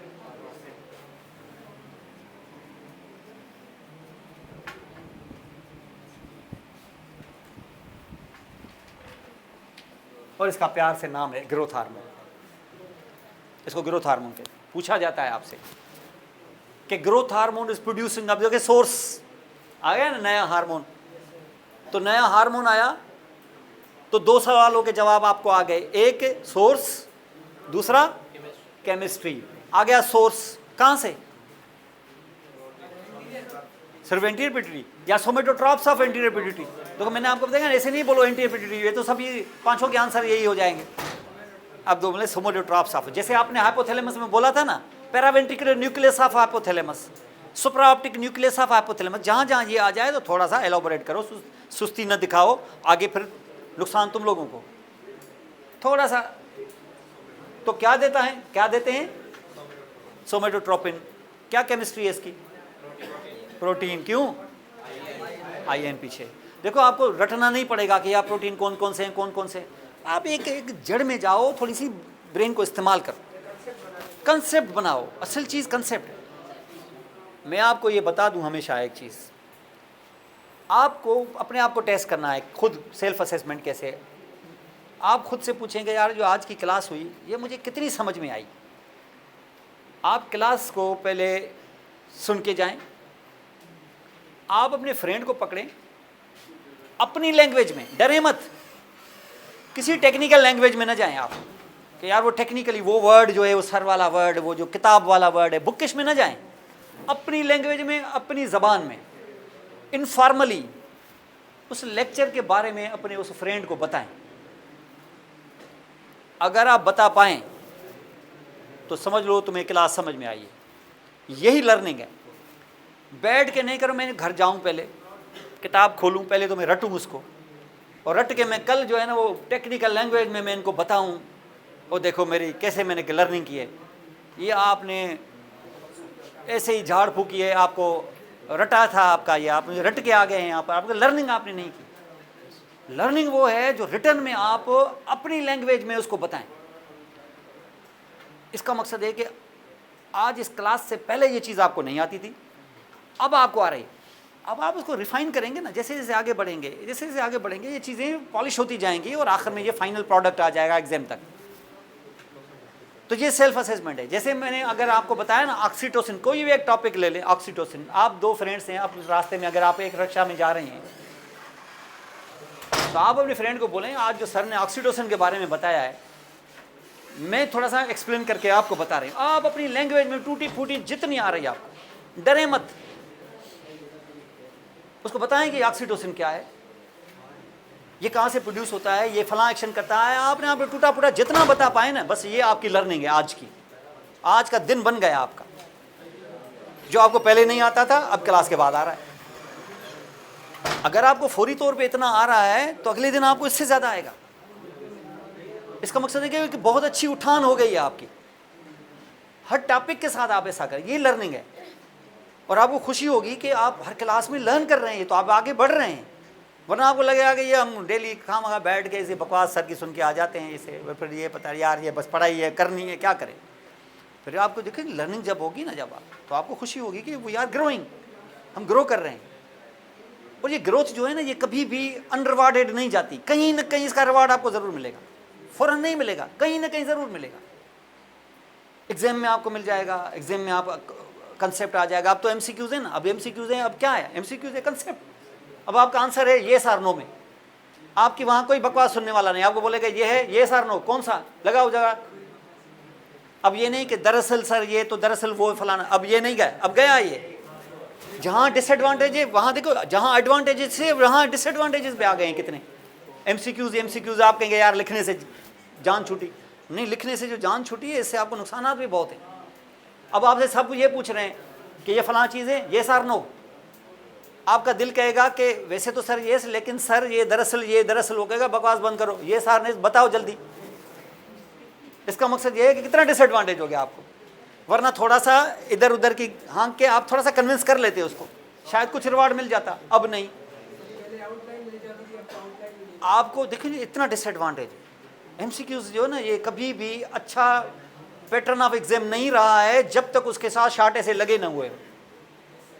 और मैंने तो जितने पेपर चेक किए ना, बिलीव करो स्टूडेंट से शॉर्ट ऐसे से पास होते हैं, जो भी फेल होते हैं ना एमसीक्यू में, शॉर्ट ऐसे से पास हो जाते हैं। अब वो सारे स्टूडेंट फिर फेल होंगे जो शॉर्ट ऐसे की सपोर्ट से पास होते थे।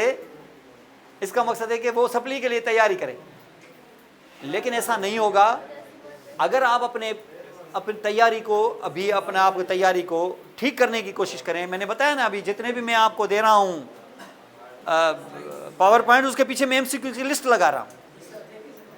और अभी जो इसकी भी मैं बना रहा हूँ, उसमें भी आप देखेंगे कि मैं कम से कम इसमें कोई एक प्रेजेंटेशन टोटल जो होगी ना एंडोक्राइन की मिलाएंगे तो उसमें 500 से ज़्यादा एमसीक्यूज होंगे, और 500 में से 5-10 तो आ ही जाएंगे। आप उसी को पढ़ने की कोशिश करें और एक दूसरे के साथ डिस्कस करें। जितने डिस्कस करोगे, जितना कंसेप्ट अच्छा होगा ना, उतने वो आदमी आंसर अच्छे दे पाएगा। अंडरस्टैंड? तो इनको कहते हैं हम सोमेटोट्रॉप्स। एक हार्मोन तो ये मिल गया आपको, लेकिन ये एक थोड़ी देगा, ये 5 देगा। अब एक और सेल ग्रुप, एक और कॉलोनी,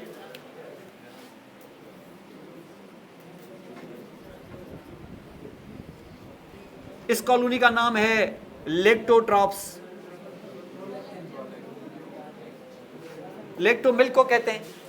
ये देगा आपको एक हार्मोन, नाम है उसका प्रोलैक्टिन। तो दूसरा नंबर हार्मोन एंटीपिट्यूटरी का ये है। 2 सवाल तो आ ही गए, सोर्स भी, केमिस्ट्री भी। सोर्स कौन? लेक्टोट्रॉप्स ऑफ एंटीपिट्यूटरी ग्लैंड। केमिस्ट्री क्या? प्रोटीन। क्यों? आईएन है यहाँ पर, तो प्रोटीन आपको मिल गया, प्रोलैक्टिन।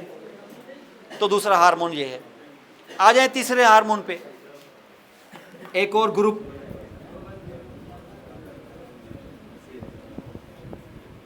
ये जो दूसरा ग्रुप है इसको हम कहते हैं थायरोट्रॉप्स। ये आपको प्रोड्यूस करके देंगे थायरोट्रोपिन, जिसका प्यार से नाम है TSH, थायराइड स्टिमुलेटिंग हार्मोन। लेकिन बहरहाल वो असल उसका जो नाम है ऑफिशियली स्कूल में जो उसका नाम है वो है थायरोट्रोपिन। आपको सोर्स भी मिल गया, केमिस्ट्री भी मिल गई। सोर्स कौन? Thyrotropes of the anterior pituitary gland. तो केमिस्ट्री क्या? थायरोट्रोपिन, आईएन, प्रोटीन। फिर आपका जो चौथा हार्मोन है उसके लिए चौथा ग्रुप है, चौथी क्लास है उसकी, इसका नाम है कार्टिकोट्रॉप्स। ये आपको प्रोड्यूस करके देगा कार्टिकोट्रोफिन, जिसका प्यार से नाम है ACTH, एड्रिनो कार्टिकोट्रोफिक हार्मोन, लेकिन उसका नाम है थायरोट्रोपिन। ये चौथा एंटीरियर पिट्यूटरी ग्लैंड मिल गया आपको, एंटीरियर पिट्यूटरी हार्मोन। केमिस्ट्री भी, सोर्स भी। सोर्स क्या? Corticotropes of the anterior pituitary gland. और केमिस्ट्री क्या? Corticotropin means protein. तो ये प्रोटीन बाय नेचर। फिर आपका जो पांचवा क्लास है जिसके अंदर फिर दो हार्मोन्स आपको मिलेंगे, एक है हमारा FSH, दूसरा है LH। इन दोनों को हम कहते हैं गोनाडोट्रोपिन्स। और ये जो हार्मोन का ग्रुप है यहाँ पर, जो सेल्स का ग्रुप है, उसका नाम है गोनाडोट्रॉप्स। ये आपका पांचवा हार्मोन है। तो दो एक्चुअली, लेकिन हमें मिला के हमें एक ही कह सकते हैं। तो आपको सोर्स भी मिल गया, आपको केमिस्ट्री भी मिल गई। सोर्स मिल गया कौन सा? सोर्स मिल गया gonadotropes of the anterior pituitary gland. और हार्मोन्स मिले कौन से? गोनाडोट्रोपिन्स। गोनाडोट्रोपिन्स, FSH, LH प्यार से नाम। तो गोनाडोट्रोपिन, तो सोर्स आपको केमिस्ट्री मिल गई। कौन सी केमिस्ट्री? प्रोटीन। ये सारे के सारे, इसका मकसद है कि पांचों की पांचों जो हार्मोन्स हैं ये प्रोटीन से। और वो जो दो हार्मोन्स है पोस्टीरियर पिट्यूटरी के, वो भी प्रोटीन से। 7 हार्मोन्स आपको पिट्यूटरी से मिलते हैं, 2 पोस्टीरियर से, 5 एंटीरियर से। All are proteins. ये बात आ गई समझ में? ये सारे प्रोटीन्स हैं। और ये जितने भी आपको हार्मोन्स मिले, इसमें आपको सोर्स मिला। अब सवाल ये पैदा होता है कि ये जितने भी आपने पांचों हार्मोन्स देखे, इनके अपने फंक्शंस हैं। अब इनके सिर्फ फंक्शंस हैं कि रेगुलेशन भी है? कौन रेगुलेट करेगा इनको? इनको रेगुलेट करेगा, इसको अपने अंदर इसकी कोई अकल है नहीं। बॉडी को कब चाहिए कब नहीं, इसको नहीं आता ये मामला, इसको नहीं आता। इसलिए ये डेवलपमेंट के टाइम पर, एम्ब्रियोलॉजी के टाइम पर, ये थ्रोट से निकल के यहाँ आके बैठ गया है इसके साथ, और हाइपोथैलेमस ने उसको अडॉप्ट कर लिया है। तो हुक्म कौन चलाएगा? हाइपोथैलेमस चलाएगा। इसका मकसद ये है कि ये जो 5 हार्मोन्स देख रहे हो, इन पांचों हार्मोन को रेगुलेट करने के लिए यहाँ पर हाइपोथैलेमस में फिर 5 ग्रुप्स होंगे, 5 न्यूक्लियाई होंगे। इन न्यूक्लियाई से निकलेंगे 5 हार्मोन्स, जिनको कभी कभी हम फैक्टर्स भी कहते हैं, वैसे हार्मोन्स हैं ये पांचों हार्मोन्स। लेकिन ये 5 नहीं होंगे, 5 से ज़्यादा होंगे। ये पांचों ही हार्मोन्स हैं, इन पे आके एक्ट करेंगे कि कब निकले कब नहीं। तो रेगुलेशन कहाँ से होगी? हाइपोथैलेमस से। ये रेगुलेशन बड़ी टिपिकल है, ये दिखाऊंगा मैं आगे चल के। ये रेगुलेट करेंगे, और ये जब रेगुलेट करेंगे तो ये निकलेंगे, या सीक्रेट होंगे या नहीं होंगे, या स्टिमुलेट होंगे या इनहिबिट हो जाएंगे, या रिलीज करवाओगे या नहीं करवाओगे। ये जब रिलीज होंगे तो ये ब्लड में डिस्ट्रीब्यूट हो जाएंगे और जाके एक्ट करेंगे कहाँ? जहाँ जहाँ इनके रिसेप्टर्स होंगे। तो देखना पड़ेगा कि ये जितने भी आपके हार्मोन्स हैं, 6 या 5, इनको रेगुलेट करेंगे हाइपोथैलेमस के फैक्टर्स या हार्मोन्स। लेकिन ये पहुंचेंगे कैसे? पोस्टीरियर पिट्यूटरी में कैसे पहुंचे थे? डायरेक्ट। लेकिन यहां से ऐसे डायरेक्ट यहां नहीं आ सकते, ऐसे यहां इनका रिलेशन, न्यूरोलॉजिकल रिलेशन नहीं है। तो ये मेरी बात उस तक पहुंचेगी कैसे? ये मेरे जिस्म का हिस्सा ही नहीं है। मेरे जिस्म का हिस्सा कौन था? पोस्टीरियर पिट्यूटरी था। तो मैंने अपने एग्जाम्स वहां भेज दिए थे, यहां मैं अपने एग्जाम्स नहीं भेज सकता। तो मैं जब नहीं भेज सकता तो मैं किसके ज़रिए भेजूंगा? ब्लड के ज़रिए। आपके कैंसर इतना करीब बैठा हुआ है ब्लड के ज़रिए, क्या करें? मेरा हिस्सा जो नहीं है जी, आपको पहुंचाना होगा ब्लड वेसल्स के ज़रिए अपने हार्मोन्स हाइपोथैलेमस से पिट्यूटरी ग्लैंड की तरफ, एंटीरियर पिट्यूटरी की तरफ, ताकि इन 5 हार्मोन्स को रेगुलेट किया जा सके।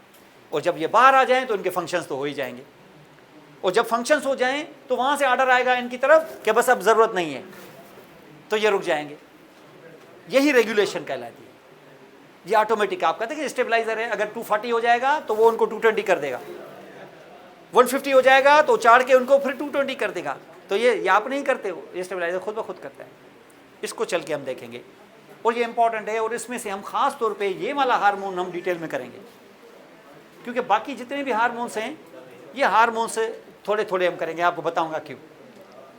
तो ये वो हार्मोन है जो टारगेट टिश्यू पे आके एक्ट करेगा, ग्रोथ हार्मोन। ये जो आप खड़े हैं ना 6 फुट के 5.5 फुट के, ये इस वजह से है।